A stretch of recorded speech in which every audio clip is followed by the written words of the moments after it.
E aí, meus amigos, beleza? Estamos aqui em mais uma manhã de corrida da Fórmula 1, onde depois de um treino livre, 2 classificações e uma corrida, teremos agora o GP da China de Fórmula 1, que desde o início se mostrou bem imprevisível, já que tudo que foi visto na questão de dados e simulações parece que não funcionou nada na pista. E carros que aparentemente não estavam tão fortes acabaram surpreendendo, e outros apontados como surpresas acabaram decepcionando, deixando no ar o que poderíamos esperar dessa corrida, com McLaren, Ferrari, Mercedes e Red Bull se colocando como as principais candidatas às primeiras vagas, mas algumas outras equipes também andando muito bem, como a Racing Bulls e a Williams, então muita coisa poderia acontecer e era difícil apontar quem seria o vencedor dessa corrida. Então, antes de te contar todos os detalhes do que aconteceu na pista, apenas te convido a inscrever-se aqui no canal para você não perder nenhum detalhe sobre o mundo da Fórmula 1, já que temos vídeos todos os dias, sempre cheios de informação e diretos ao assunto para você. E se gostar desse vídeo completão e se quiser apoiar a nossa equipe que está trabalhando hoje de madrugada, peço que você deixe seu gostei nesse vídeo, já que isso ajuda e nos anima demais aqui no GP em Casa.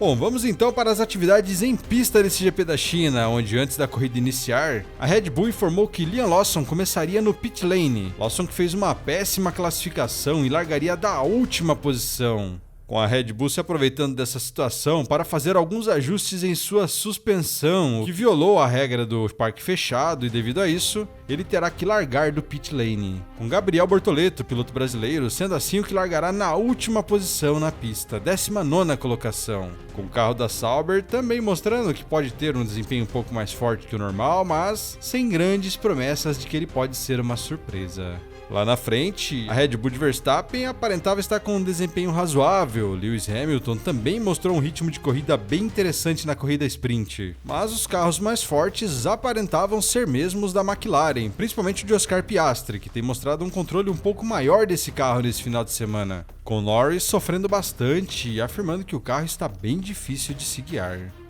Bom, e na largada do GP da China, Oscar Piastri conseguiu sair bem e se manteve na liderança, defendendo sua primeira posição, com seu companheiro de equipe Lando Norris também saindo bem e ganhando a posição de George Russell, assumindo a 2ª colocação, com Max Verstappen por outro lado largando mal e perdendo 2 posições. Já bem mais lá atrás, Bortoleto até largou bem e ganhou posições, mas depois cometeu um erro e acabou rodando seu carro, indo até para a brita, por sorte não ficando atolado por ali, mas caindo para a última colocação, com a equipe optando por já fazer sua primeira parada nos boxes para trocar pneus e colocando pneus duros para que ele vá mais longe na corrida sem precisar parar e quem sabe ele pudesse se recuperar desse erro no início da corrida. Outro problema dessa largada aconteceu com Charles Leclerc, que acabou tocando no carro de Lewis Hamilton, seu companheiro de equipe, e danificou sua asa dianteira, o que fez com que ele perdesse um pouco de desempenho em seu carro. E algumas voltas depois, Fernando Alonso teve problema de freios, com alguns outros carros apontando que o freio da Aston Martin estava pegando fogo e devido a isso, na volta 6, Alonso abandonou a corrida. Chegando à volta 10, Oscar Piastri continuava na liderança, com Lando Norris 1,7 segundos atrás em segundo e George Russell 2,5 segundos atrás de Norris em terceiro. Na sequência tínhamos os 2 carros da Ferrari, com Hamilton e Leclerc, e em sexto colocado Max Verstappen. Bortoleto era o 19º, que nesse caso era o último, já que Alonso tinha abandonado, e estava 22 segundos atrás do 18º, que era o seu companheiro de equipe, Nico Hülkenberg. Perto da volta 12, os carros começaram a fazer suas primeiras paradas nos boxes, com as estratégias variando bastante nesse momento, com alguns optando por ficar na pista por mais um tempo, o que poderia significar algumas tentativas de fazer apenas uma parada nos boxes. O líder Oscar Piastri parou na volta 14 e não fez uma parada tão boa assim, restando aguardar se ele manteria a liderança depois dessa parada mais lenta. Mas após a parada de todos os líderes, felizmente para ele, ele conseguiu voltar na frente, com George Russell ganhando a posição de Norris e assumindo a 2ª colocação e Norris caindo para terceiro. E na volta 18, Norris foi para cima de Russell e recuperou essa 2ª colocação, com o carro da McLaren mostrando um bom ritmo, por mais que a Mercedes também estava com um ritmo bem interessante nesse momento. E na volta 21, a Ferrari pediu para Lewis Hamilton ceder posição para seu companheiro de equipe Charles Leclerc, com Hamilton reclamando um pouco no rádio, dizendo que estava se aproximando do carro da frente, que era o terceiro colocado George Russell, mas mesmo assim, a equipe exigindo que os carros trocassem de posição, com Hamilton mesmo aparentemente não feliz, aceitando e cedendo a esse pedido. E parece que essa decisão da Ferrari deu certo, já que na volta 26, Leclerc se aproximou de George Russell de forma perigosa e já abria a asa móvel contra ele, podendo ganhar essa posição do carro da Mercedes já nesse momento, mas afirmando que estava um pouco difícil, já que a saída de curvas de Russell era muito boa, com ele conseguindo abrir uma boa vantagem nesse momento e isso defendendo a Mercedes nas retas, com os dois ficando muito próximos nesse momento. Na volta 28, Gabriel Bortoleto fez sua segunda parada nos boxes, colocando novamente pneus duros e agora provavelmente indo até o final da corrida com esse jogo de pneus, com ele ainda na última colocação nessa corrida. Na volta 32, uma disputa inesperada aconteceu na pista, com o carro da Haas de Oliver Bearman simplesmente dando um X e ultrapassando Liam Lawson da Red Bull. Lawson, que fazia uma corrida muito ruim, não conseguia se livrar lá do fundo do pelotão, o que não é nada bom para ele, já que algumas informações indicam que ele só tem até a próxima corrida para mostrar um desempenho melhor e caso contrário, ele já pode ser substituído por um outro piloto na Red Bull. Perto da volta 40, a equipe McLaren avisou seus pilotos que uma chuva estava se aproximando do circuito e talvez atingiria eles nas 3 últimas voltas da corrida. Que claro, poderia embaralhar muita coisa e até causar um caos nesse GP da China.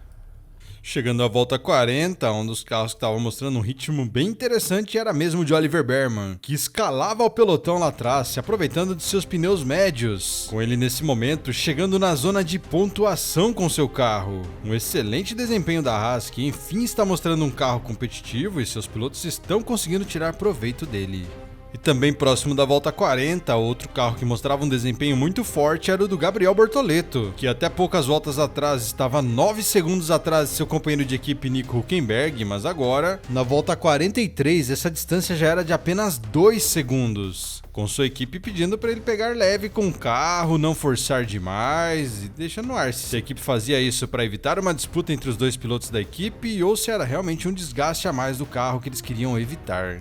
Ao questionar a equipe no rádio, a Sauber falou realmente que era para Bortoleto não disputar posição com Hülkenberg, se mantendo atrás, mas mesmo assim, na volta 45, essa distância entre os dois já era de menos de 1 segundo e Bortoleto abria a asa móvel para cima de Hülkenberg. Na volta 46, Bortoleto avisou a equipe que não ia ter jeito não e ele ia ter que passar Hülkenberg. Com essa ultrapassagem acontecendo e agora o brasileiro sendo o 18º colocado, com Hülkenberg sendo o último nesse momento, com o carro da frente de Bortoleto sendo o de Liam Lawson com 17 segundos de vantagem, o que seria bem difícil de tirar nesse momento.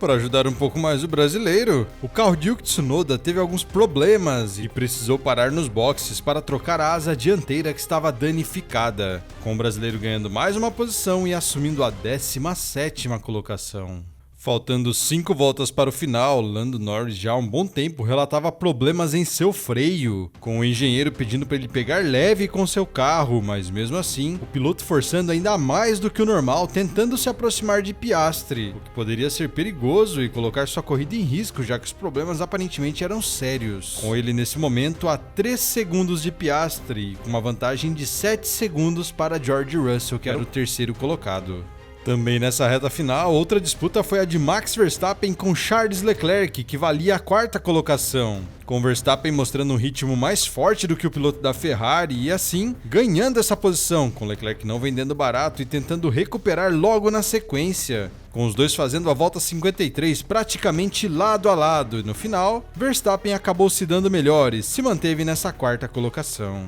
E na reta final da corrida, Norris realmente apresentou problemas sérios de freio e seu ritmo caiu demais, com ele ficando quase 10 segundos atrás de Piastri e George Russell por pouco não se aproximando, talvez mais uma volta e Norris não iria resistir, já que Russell chegou a apenas 1,3 segundos atrás de Norris. Mas a sorte dele é que a bandeira quadriculada chegou antes e assim, Oscar Piastri foi o grande vencedor do GP da China, com Norris em segundo e George Russell em terceiro. Na quarta colocação tivemos Max Verstappen, com Charles Leclerc em quinto, Lewis Hamilton em sexto, Esteban Ocon em sétimo, Kimi Antonelli em oitavo, Alex Albon em nono e Oliver Bearman em décimo. Duas Haas entre os 10 primeiros colocados, hein? Uma boa evolução da Haas nesse início de temporada.